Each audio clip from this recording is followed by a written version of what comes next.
Sahabat hikmah di balik kisah. Pelaku pembunuhan janda kembang asal Sukabumi, Jawa Barat dilumpuhkan polisi. Warga Kampung Babakan Sirna, Kecamatan Cibadak, Kabupaten Sukabumi, Jawa Barat gempar menyaksikan seorang wanita bernama Eneng Kulsum ditusuk di bagian leher oleh pria yang disebut-sebut kekasihnya. Ibu dua anak ini tewas saat dilarikan ke Rumah Sakit Sekarwangi, Cibadak. Setelah buruan selama 3 hari, pelarian tersangka RR alias Aden akhirnya dihentikan polisi di kawasan Gunung Walat, Sukabumi. Pelaku pembunuh janda kembang ini terpaksa diberikan tindakan tegas terukur karena berusaha melawan petugas saat penangkapan. Pelaku nekat menusuk korban di hadapan warga karena tidak terima korban kembali rujuk dengan mantan suaminya.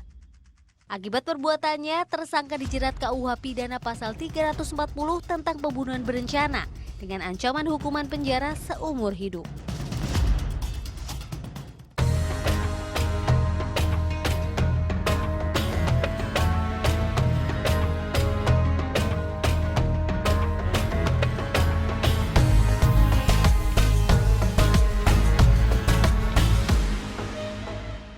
Assalamualaikum warahmatullahi wabarakatuh.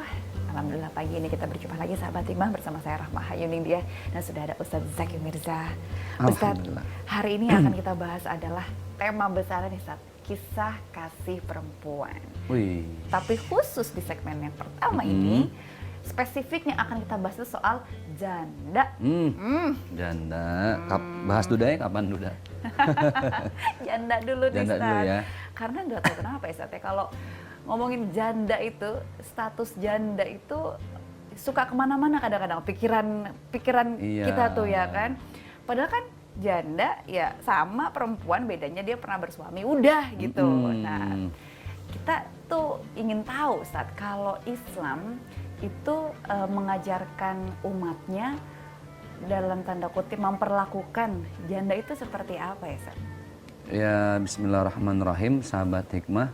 Janda, gadis, ini kan masalah status ya. Tapi yang pasti mereka juga makhluk yang tetap harus kita muliakan. Apalagi seorang wanita. Ya. Ibu kita wanita. Anak perempuan kita, dia juga wanita. Bahkan sosok yang dibilang keramat hidup itu ya seorang ibu kan. Dan itulah wanita. Cuman memang ada persepsi, stigma. Iya. Persepsi negatif. Jadi kalau udah ngomongin janda kayaknya pikirannya di liar kemana-mana. Apalagi jandanya janda kembang, janda muda gitu. Waduh, pusing. Sama aja sebenarnya secara status. Cuman status sosialnya mungkin masih orang banyak yang mandang sebelah mata lah ya. Iya. Sebuah aib dan lain sebagainya.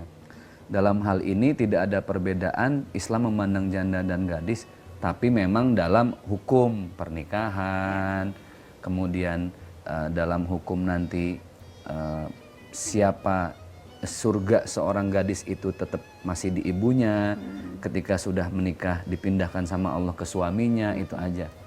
Kalau yang sudah menikah terus pisah kan dia kembali sendiri. Berarti ya surganya balik lagi ke ibunya gitu. Oh gitu, berarti kan sebenarnya cuma status aja. Status aja. Caranya.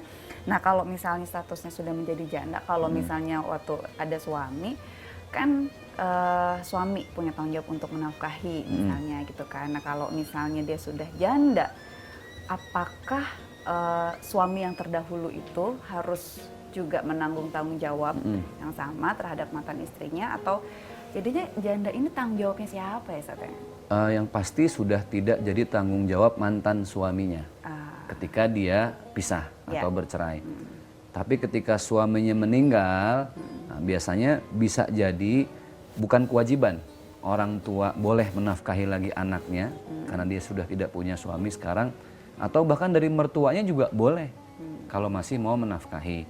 Kan bagaimanapun yang namanya mantu itu udah kayak anak. Beda loh. Biasanya kalau jandanya janda ditinggal mati, biasanya mertuanya masih peduli.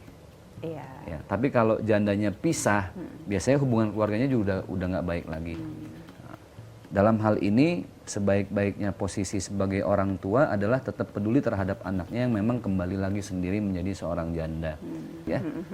Nah, kan sering kita dengar tuh janda-janda harus kita santuni. Nah, ini tuh maksudnya gimana ya, Sat ya? Menyantuni janda itu gimana ya maksudnya? Itu mungkin bahasanya juga kayak gini, kalau ada anak yatim nafkahi, Ya. kalau janda muda nikahi gitu misalnya gitu ya. Ada mudanya, Sat? Ada muda.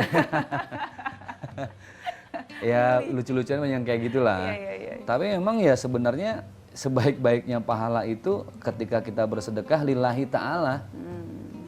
Mau yang tua, mau yang muda. Makanya lihat baginda Rasulullah SAW pun menikah setelah dengan Siti Aisyah kan dengan janda-janda yang sudah berumur tua gitu ya. Suaminya banyak meninggal dunia di medan perang. Bukan sudah janda-janda wafat. yang masih muda gitu. Wah, dari semua istri Rasulullah rata-rata adalah janda yang sudah berumur tua. Gitu. Apakah kita mendapatkan pahala atau keutamaan tertentu ketika kita menyantuni atau berbuat baik terhadap janda? Ya karena memang dia kan harus menafkahi dirinya sendiri. Barang siapa yang berbuat baik secara tepat sasaran. Ya. Nah, tepat sasaran. Ya. Ini ada seorang istri suaminya meninggal atau pisah terus punya anak 2. Nah, kita menafkahi atau memberikan sedekah kepada orang-orang yang memang saat itu betul-betul membutuhkan, itu kan tepat sasaran. Pahalanya pun sampai. Karena banyak kita bersedekah ini nggak tepat sasaran. Ya. Ada yang tanya, Ustadz kalau gitu sedekah ke pengemis di lampu merah itu kan kita masih bingung. Apa dipakai untuk keperluan sehari-hari atau jangan-jangan di rumahnya, di kampungnya rumahnya udah gede. Iya, Kan rumornya iya, seperti iya, itu. iya. Saya bilang ya harus dua-duanya. Jangan sampai ke pengemis kita kasih sedekah, tapi yang jelas-jelas tetangga perlu kebutuhan kita nggak peduli. Nah, kan lebih baik kepada orang yang betul-betul perlu. Konteksnya sebenarnya karena dia lebih membutuhkan Lebih gitu membutuhkan. ya, Sat ya. Jadi kalau misalnya, misal nih Sat ya, ada yang galau mau menikah gitu kan, janda lebih membutuhkan. Wah, kalau membahagiakan janda berarti pahalanya lebih banyak. Jadi lebih baik menikahi gadis atau janda? Itu jawabannya apa, Sat? Kalau masih gadis sih lebih baik ya. Karena kan janda itu kalaupun dia tidak punya anak, tapi kan ada mantan. Masih ada resikonya gitu loh. Iya. Kalaupun dia misalnya meninggal, tapi ada keluarga almarhum suaminya. Jadi agak ribet masalahnya. Lebih baik kalau memang bisa cari gadis ya lebih baik gadis. Lebih baik ini tidak ada resikonya, lebih minim resikonya. Lebih ya, minim Sat, ya? resikonya. Gadis atau janda yang pasti ya niatnya ibadah, Niatnya menikah ibadah. dengan siapapun ibadah. Iya. Nah ini kalau ini baru bingung soal gadis atau janda, menikahi gadis atau menikahi janda ini kayaknya akan lebih bingung lagi karena bagaimana kalau akhirnya kemudian yang dinikahi adalah wanita yang sedang hamil. Oke, Ini wanita hamil. gimana ya tata cara atau aturannya lah menurut Islam kita akan bahas. Usai jeda jangan kemana-mana sahabat Iman.